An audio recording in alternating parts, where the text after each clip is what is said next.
विद्यस्य यतोऽन्वयात् इतरतश्चार्थेष्वभिज्ञस्वराट् तेने ब्रह्महृदाय आदिकवये मुह्यन्ति यं सूरयः तेजो वारिमृदां यथा विनिमयो यत्र त्रिसर्गो मृषा धाम्ना स्वेन सदा निरस्तकुहकं सत्यं परं धीमहि सृष्टिस्थित्यप्ययः नियतिदृशितमो बन्धमोक्षाश्च यस्मात् अस्य श्रीब्रह्मरुद्रप्रभृतिसुरनरद्वीषशत्रुवात्मकस्य विष्णोर्व्यस्ताः समस्ताः सकलगुणनिधिः सर्वदोषव्यपेतः पूर्णानन्दो व्ययो यो गुरुरपि परमश्चिन्तयन्तं महान्तम् अभ्रमं भङ्गरहितम् अजडं विमलं सदा आनन्दतीर्थम् अतुलं भजे तापत्रयापहं यस्य वाक्कामधेनुर्न कामितार्थान् प्रयच्छति सेवेतं जययोगीन्द्रकामबाणच्छिदं सदा पूज्याय राघवेन्द्राय सत्यधर्मरताय च भजतां कल्पवृक्षाय नन्दां कामधेनवे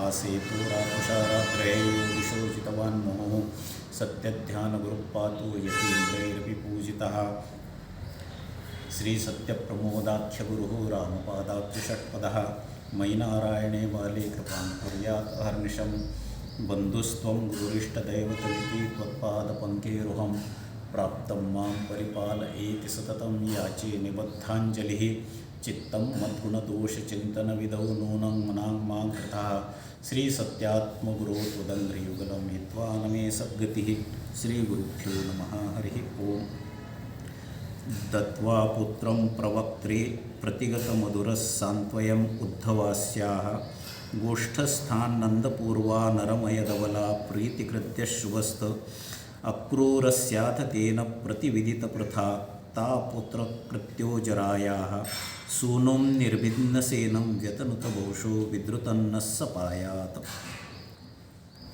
मागच्या गुरुवारी आपण पाहिलं होतं की श्रीकृष्णाने चाणोर, मुष्टी, कुवलया, पीड इत्यादी सर्व लोकांचा वध करून ज्या वेळेला कंस त्याच्यावरती धावून गेला आणि कंसाने कृष्णाला मारा, सर्वांना यदुवंशीयांना सगळ्यांना मारा असं आदेश दिले, त्यावेळेला कृष्णाने त्याच्यावर उडी घेऊन कंसाचा वध केला.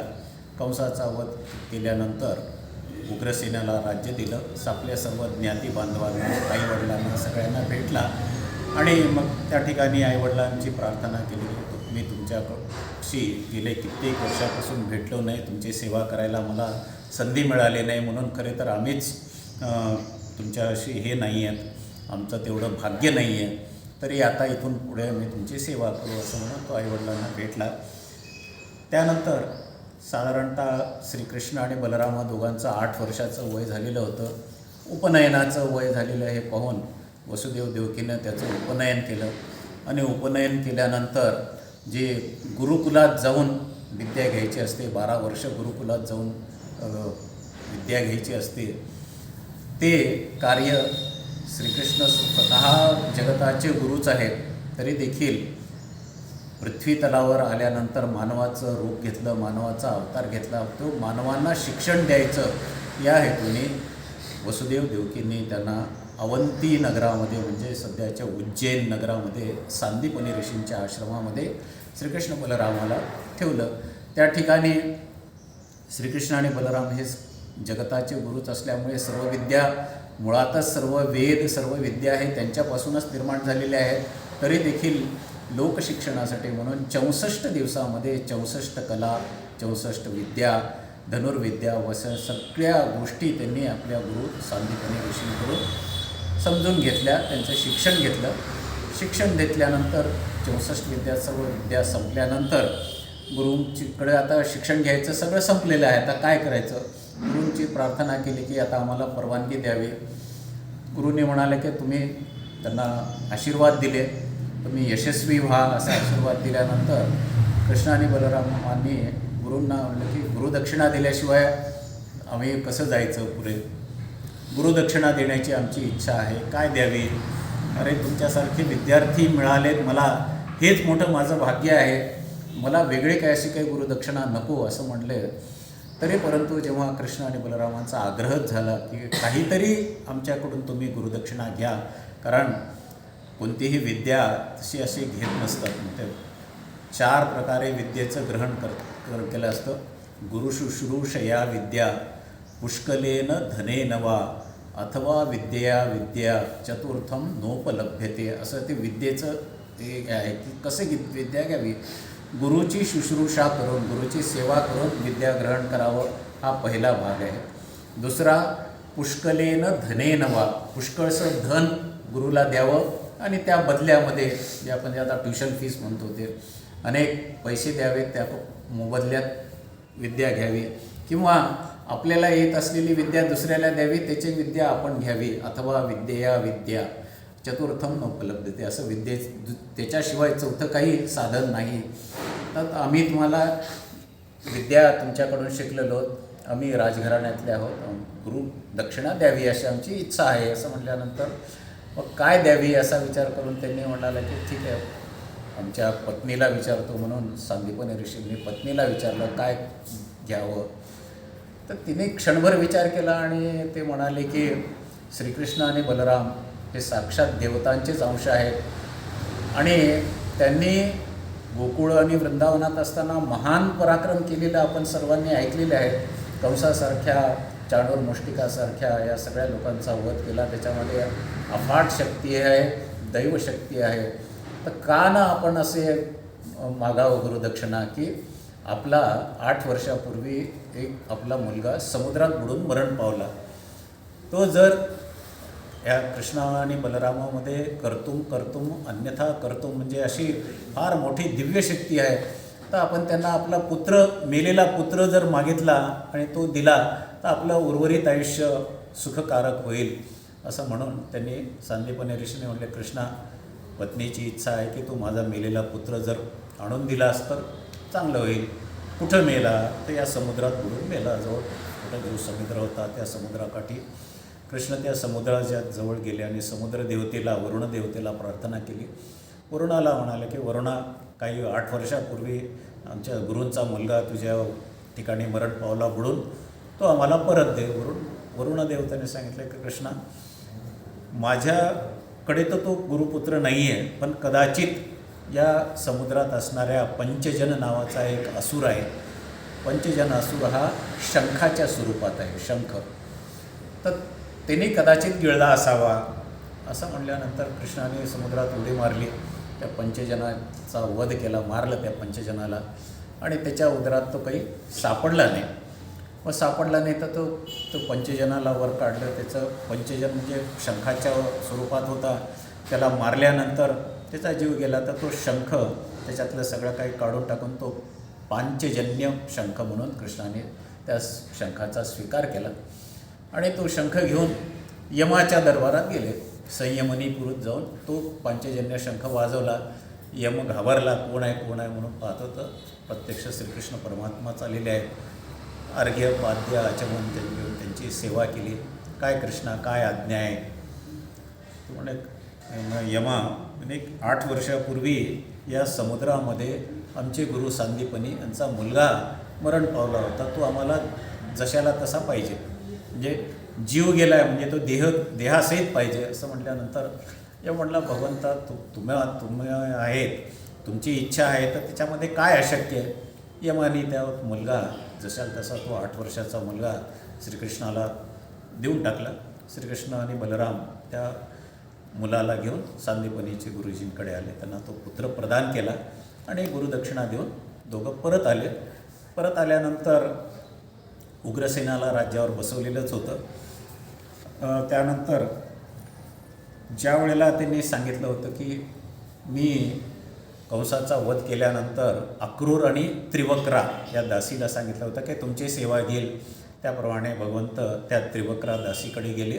त्रिवक्रा दासीची तिने श्रीकृष्णाची योग्य ती सेवा केली आणि तिला आनंदित करून अक्रूराकडे जाऊन अक्रूरालाही आनंदित करून भगवंतांनी अक्रूराला आज्ञा दिली की अक्रूरा, माझे आत्याची मुलं, माझी आत्या प्रथा कुंती, तिने तिची मुलं लहान आहेत, तर ते मुलं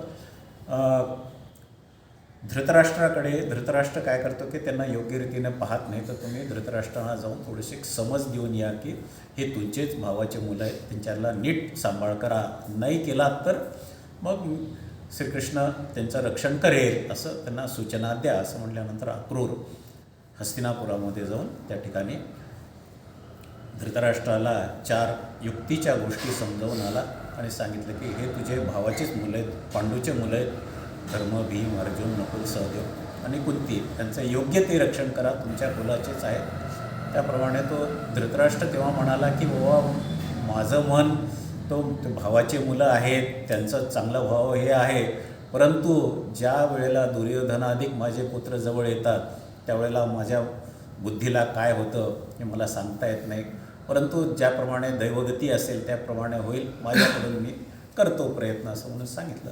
अक्रूर परत आला. अक्रूर परत आल्यानंतर आता कृष्ण बलराम थोडे मोठे झाले, 15-16 वर्षाचे होत आल्यानंतर त्यावेळेला कंसाच्या 2 बायका होत्या, अस्ती आणि प्रास्ती. त्या 2 स्त्रिया कृष्णाने माझ्या नवऱ्याला म्हणजे कंसाला मारलं आहे म्हणून त्या होत्या जरासंधाच्या मुली. जरासंधाकडे जाऊन आपलं गाऱ्हाणं मांडलं की या कृष्णामुळेच आम्हाला वैधव्य प्राप्त झालेलं आहे, आमचा पती गेला, विधवाची स्थिती आलेली आहे, आमचं जीणं कठीण झालेलं आहे, तर तुम्ही या श्रीकृष्णाचा सूड घ्या, असं जरासंधाला सांगितलं. त्या काळामध्ये आताचा जो बिहार प्रांत आहे मगध, त्या मगध प्रांताचा जरासंध हा संपूर्ण भारतात सर्वात प्रबल असा राजा होता. त्याने अनेक राजाला आपल्या अंकित करून घेतलेलं होतं आणि सर्वात प्रबळ असलेला तो जरासंध आपल्या मुलींचं गाऱ्हाणं ऐकून जावई मारला. मग आता कृष्णाला धडा शिकूया म्हणून त्यांनी 23 अक्षौहिणी असं सैन्य, म्हणजे अक्षौहिणी म्हणजे एक संख्या आहे, इतके रथ, इतके घोडे, इतके पायदळ, असे काही ठराविक संख्येनं एक अक्षौहिणी सैन्य होतं. असं 23 अक्षौहिणी सैन्य घेऊन हा जरासंध कृष्णाच्या मथुरा नगरीवर चालून आला.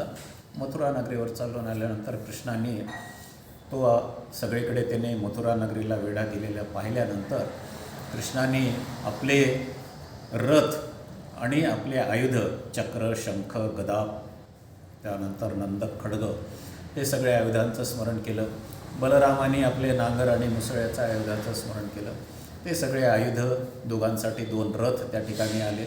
रथ संपूर्ण साहित्यानिशी, म्हणजे त्यामध्ये असणारे धनुष्य, बाण वगैरे सगळ्या साहित्यानिशी ते 2 रथ आले, 2 सारथी आले आणि त्याप्रमाणे कृष्ण आणि बलरामांनी एकंदर 17 वेळेस त्या जरासंधाच्या सैन्याचा पराभव केला, नाश केला आणि जरासंधाला मात्र प्रत्येक वेळेला त्यांनी सोडून दिलं.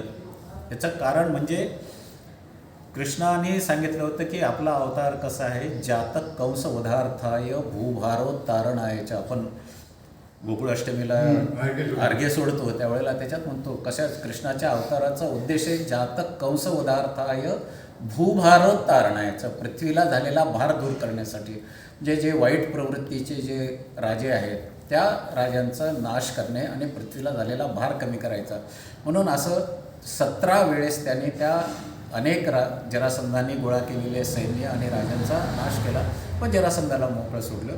असं 17 वेळेला त्यांनी जरासंधाचा पराभव केला. पूर्यां निर्गत्य रामात अथ सह मुसली प्राप्य कृष्णोऽभ्यनुज्ञां गोमन्तं चापि मौलिं खगपतिविहितां वासुदेवं शृगालं हत्वा शत्रूंच पूर्याम् अधिजलधिपुरीं निर्मितां बंधुवर्गां निन्नेयस्सोवतान्न प्रमथित यवनो मोचकुंदाची वन्हे. 17 वेळेला त्यांनी पराभव केला. 18व्या वेळेस तो आता येईल, आता काय करावं असा कृष्ण आणि बलरामांनी विचार केला आणि त्याने म्हणाले की आपण काय करू की आता आपण गोमंतक पर्वताकडे जाऊया, असं म्हणून कृष्ण आणि बलराम गोमंतक पर्वत, म्हणजे तो साधारणतः कोल्हापूरच्या साईडला, गोव्याच्या साईडला असलेला तो एक मोठा पर्वत आहे. त्या पर्वतावर महेंद्र पर्वत आहे तिथे. त्या महेंद्र पर्वतावर ते परशुराम होते म्हणून त्या परशुरामाच्या दर्शनाला श्रीकृष्ण आणि बलराम गेले. परशुरामांचं त्यांनी दर्शन घेतलं. परशुरामाने सांगितलं की श्रीकृष्णा, इथं त्या करवीरपुरामध्ये म्हणजे कोल्हापूर नगरीमध्ये एक शृगाल वासुदेव नावाचा एक राजा आहे. तो अतिशय क्रूर आहे.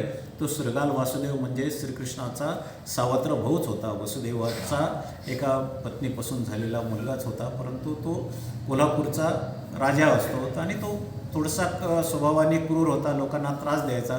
म्हणून त्या शृगाल वासुदेवाचा तू वध कर असं परशुरामाने त्याला सांगितल्याप्रमाणे श्रीकृष्ण आणि बलराम त्या कोल्हापूर नगरीत जाऊन त्या शृगाल वासुदेवाचा त्या दोघांनी वध केला.